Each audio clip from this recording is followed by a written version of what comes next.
반갑습니다. 구구스포츠 의레카입니다. 오늘도 근거 있는 분석을 여러분께 전해드리도록 하겠습니다. 구독과 좋아요 부탁드립니다. 이번 영상에서는 EPL 두 경기를 준비했습니다. 저희 경기 분석에 앞서서 국내 최대의 정보 몰방을 무료로 초대해드리고 있습니다. 영상 아래 고정 댓글 클릭 후 메시지 주시면 무료로 초대해드리고 있으니까요. 많은 참여 바랍니다. 첫 번째 경기는 울버햄튼 원더러스 대 번니의 EPL 14라운드 일정입니다. 2일 오전 4시 30분 울버햄튼의 홈인 몰리뉴 스타디움에서 펼쳐지는 경기인데요. 먼저 홈팀 울버햄튼에 대해 분석해드릴게요. 울버햄튼은 지난 시즌을 13위로 마치며 최근 들어 가장 안 좋은 성적을 기록했습니다. 마침 누누 감독이 토트넘 스포로 떠났고 올 여름이 변화의 적기로 판단했는데요. 울버햄튼은 또 다른 포르투갈 출신 라즈 감독을 선임해 대대적인 변화를 구했습니다. 미르, 파트리시우 등이 팀을 떠난 가운데 아인누리, 사, 트링캉, 황희찬 등을 영입해 스쿼드를 강화했는데요. 개막 초반 3연패에 늪에 빠지면서 불안하게 시즌을 시작했지만 황희찬 합류 후 팀이 제대로 탄력을 받았습니다. 황희찬이 와포드와 데뷔전에서 데뷔골을 터뜨리며 팀의 첫 승을 이끌었는데요. 이후 히메네스를 중심으로 황희찬과 트링캉이 이끄는 공격이 안정감을 찾기 시작했고 사우샘프턴, 뉴캐슬 유나이티드, 아스톤 빌라를 상대로 연승을 거두면서 순위를 급격히 끌어올렸습니다. 황희찬이 4골로 팀의 상승세를 이끌었다고 볼 수 있는데요. 물론 최근엔 침묵이 계속되고 있지만 히메네스가 중요할 때마다 한 골씩을 넣어주면서 좋은 분위기가 계속됐습니다.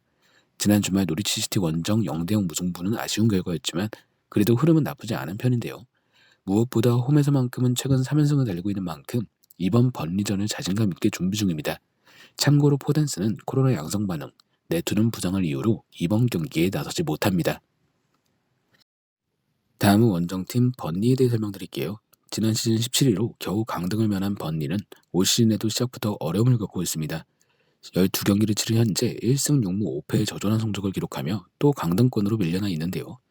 여름 이적 시장에서 콜린스, 헤넷이, 레논, 코르네, 로버스 등을 영입했지만 임팩트를 줄 만한 선수가 없었기 때문에 팀이 힘을 받지 못하고 있습니다.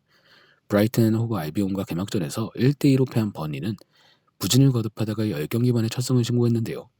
상대는 승격팀 브랜트포드였기에 큰 의미는 부여하기 힘들었습니다. 번리 축구의 문제는 수비에 있었습니다. DC 감독이 오랫동안 만든 팀 자체가 선수비 후 전방에서 한 번의 공격을 노리는 단순한 축구를 구사하는데 시즌 초반 수비가 흔들리면서 부진이 계속됐습니다. 다행히 최근 브랜트포드전 승리 후 첼시와 크리스탈 팰레스를 상대로 차례로 비기며 무패를 이어갔고 조금씩 안정감을 찾아가는 모습인데요.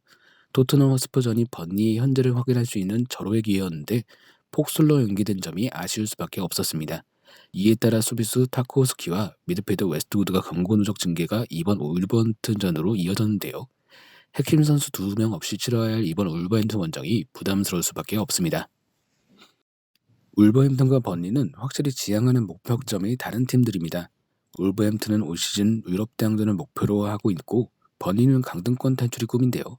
스쿼드의 차이나 최근 분위기로 봤을 때 울버햄튼은 당연한 승리가 예상됩니다.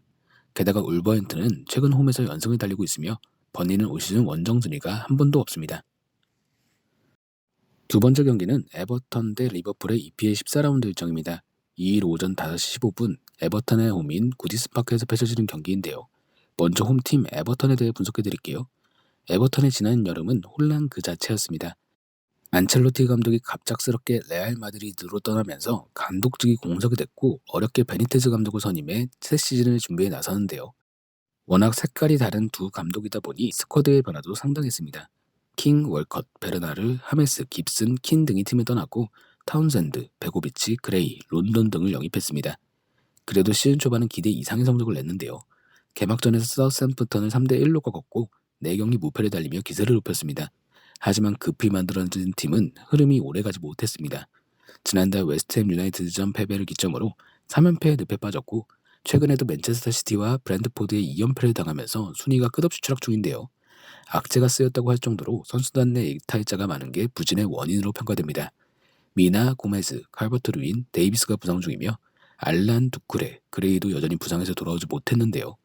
게다가 홀게이트마저 징계로 이번 리버풀전에 나설 수 없습니다. 7경기 연속 승리가 없는 에버턴이 리버풀을 상대로 승리할 수 있을진 모르겠습니다. 다음은 원정팀 리버풀에 대해 설명드릴게요. 지난 시즌 한 차례 큰 위기를 경험했던 리버풀은 이번 시즌은 내실 다지기에 집중했습니다. 새로운 선수를 영입하기보단 기존 선수들과 재계약을 통해 팀을 더욱 단단히 만들었는데요.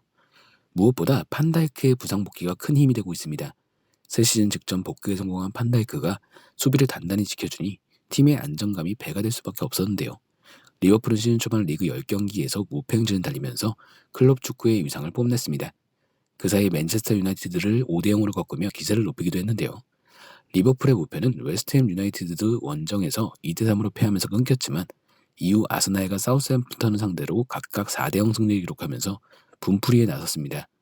현재 8승 4무 1패로 3위에 있지만 1위 첼시와 격차가 2점밖에 나지 않기에 언제든 선두로 올라올 수 있는 위치입니다. 리버풀은 시즌 초반 에이스를 담당했던 조타가 최근 다시 부활하면서 공격에서 탄력을 얻었는데요. 조타는 최근 2경기에서 3골이나 터뜨리며 마누라 라인의 한자리를 위협 중입니다. 피르미누, 케이타, 엘리엇, 존스, 고메스가 부상 중이긴 하지만 지난주 밀러, 핸더슨, 로버트슨 등이 부상 복귀에 성공했기 때문에 큰 걱정은 되지 않고 있는데요. 최근 에버턴과 맞대결에서 승리가 없는 리버풀은 이번 경기에 더욱 칼을 갈고 있습니다. 지난 시즌 마지막 맞대결에서 승리한 쪽은 에버턴이었습니다. 당시 리버풀이 부상자 속출로 흔들린 때였고 에버턴이 2대0 완승을 거뒀는데요. 에버턴은 최근 리버풀전 1승 2무로 3경기 연속 무패를 기록 중입니다. 하지만 현재를 기점으로 에버턴의 상태가 너무 좋지 않은데요.